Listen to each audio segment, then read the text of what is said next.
Good morning, my dear students. Today we are going to learn. Yesterday you got few information about the lesson. Today we are going to learn the lesson. Okay. Open your textbook, page number 54. Pre-reading task. Read the following extract from the Mahabharata and answer the following questions. You each one know Mahabharata, which is the greatest epic in our culture. Is it or not? You know Mahabharata and all appreciating Pandavas in that Mahabharata. Main character in Mahabharata is Krishna, Lord Krishna. Regarding that, few questions are given in your textbook. You must have to write answers your own without taking help of your parents or your grandparents. Why did Kunti went to her son Karna and requested him not to reuse an arrow at the battlefield against Arjuna. Karna happily gave the boon. He thought that his mother was greater than his boon. Later on, he was easily killed by Arjuna in the battlefield as he would not reuse the arrow.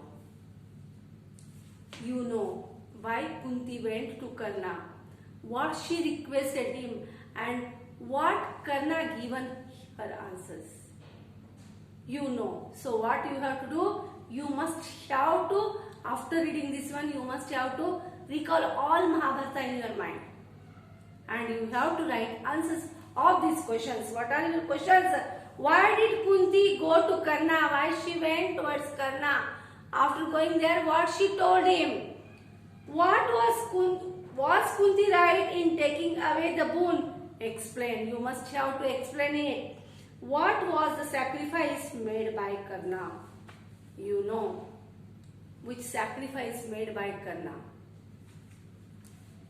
Discuss these points with your classmates. What is the greatest thing that you can appreciate in your mother?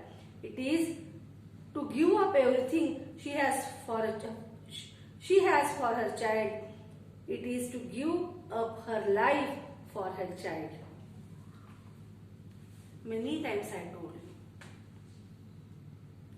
See here, student, mother's love, we can't find it, such a kind of love there. Matru Devo Bho, first we are telling. Afterwards we are telling Pitra Devo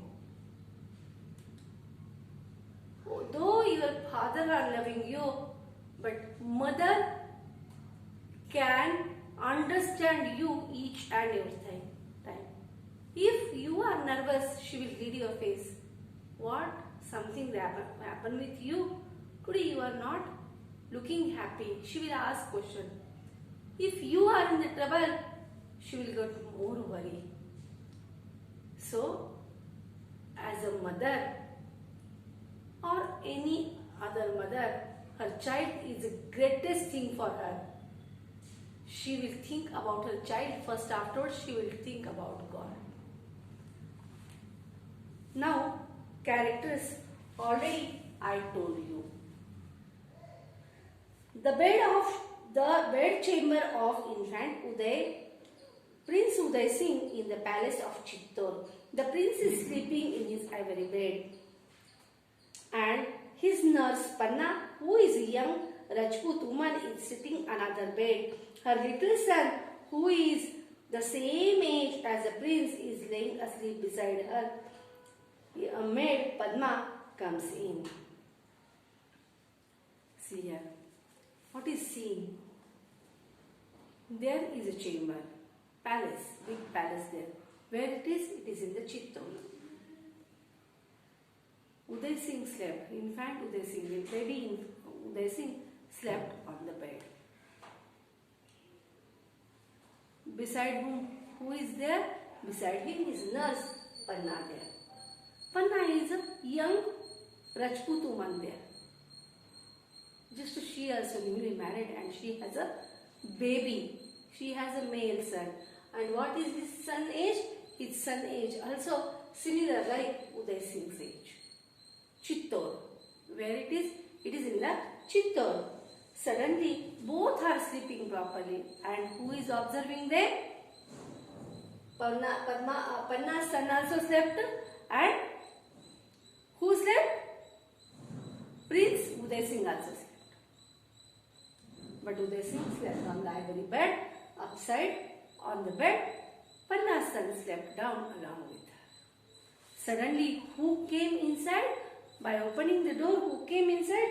Padma. Who is Padma? Padma is a maid who came inside. Padma asked her, "Where is the prince?" Padma, she pushed the door and she asked to Panna, "Where is the prince?" Panna showed her, "There he is, and here is my son. Both of them have just fallen asleep." Padma, "I am worried." Panna, Yes, I too am worried. Everything has been going wrong since the death of Ranaji. Nobody seems to be happy. The nobles are quarreling among themselves. They have become mean and selfish. Padma came inside the chamber with very worried. She was in some tension. As soon as she entered inside, she asked Padma, "Where is the prince?" She showed her. There he slept. Here is my son slept. Both just now they slept. Padma said, "I am worrying nowadays." Padma asked, "Yes, myself also worrying. After the death of Rana Sanga, all kingdom totally disturbed. Why? Because everything has been going wrong since the death of Ranaji. Nobody seems to be happy. No one happy there here. The nobles are quarreling. The people, those who are good, those are quarreling with themselves only. They have become mean and selfish. The people who were good at the time of Ranaji, those are quarreling nowadays among themselves only." Padma said, "And Banbir has become very ambitious. Do you think the nobles like him?" Padma said, "Yeah. Everything is disturbance. No one is happy here. Everyone is unhappy." And Padma what said, "Especially this Banbir is giving trouble to everyone. The nobles who are quarreling among themselves, those are also not happy with the behavior of Banbir Singh. Panna, they have to like him. They are not strong enough to dislike him."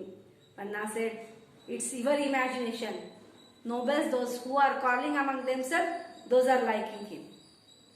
Because they have no such power to oppose him." Padma said, "But isn't he grateful to them?" Panna, "Grateful? Can a snake ever be grateful to anyone? Banbir and gratitude belongs to two different words." I said, "Padma, this Banbir is a curse to the house of Mewar. We shall be careful of him." Padma said, "If those are not opposing him, is he grateful for them?" Padma asked her, "Hey Padma, are you mad? Is any snake is grateful? He never shows sympathy on nobles. He never give any good opportunity for them. Any snake, if there is a snake in front of you, that snake is going to excuse you. That snake won't think. He will tell you, 'I am excusing you. You run from here. I won't bite you.' No. He is the worst. Banbir is the worst person. He is the curse of Mewar." Curse means shock. And we must have to careful from him. Who said? Panna said to Padma. Padma, "But isn't he a son of our late Rana and half brother of our prince?" Padma telling, "Yeah. But our Rana Sanga, he is a son of him. And he is half brother of Uday Singh." Panna was saying, "He may be anything, but I don't trust a man. He has killed some nobles and crushed the others. They don't dare to say or do anything against him. They are afraid of him and he does what he likes. There is discontent among the people and there is a discontent in the army." Panna said, "Whatever he may be, what is his relation with Uday Singh or Rana Sanga, I don't know. But I dislike him because he killed many noble persons. He is troubling good people. he is not transparent. He is not giving good justice to the people. So whatever his relation with Uday Singh or with Rana Sanga, I don't know. By nature, Banner Singh is not good. Who said? Panna said to Padma. Padma, why doesn't the army throw him out? Why that army is not throwing him out? Why all are not opposing him? Panna said, I can't. I don't know why it is. Banner has formed a party of his own. There are some strong men inside and everyone is afraid of him. Himself he made one big army and he kept in his army strong people, those who are not opposing him. Padma, unfortunate Mewar, your troubles will never end. What can we do, Panna? She thought. Padma said, yeah, Panna, whatever you said, it is correct. But our Mewar is very unlucky. You have to face so many problems again and again. Panna, we can do a lot. Let the time come. Padma, I haven't yet told you the worst about Banbir. Panna said, don't worry Padma, we can do anything. We will save our Mewar. And Padma said, yeah, something, I came here to tell you something, but specially I forgotten to tell you that thing only. Wait, I will tell. What Padma is going to tell Panna and what is the reaction of Panna, I will teach you in the next class. Till then, take care.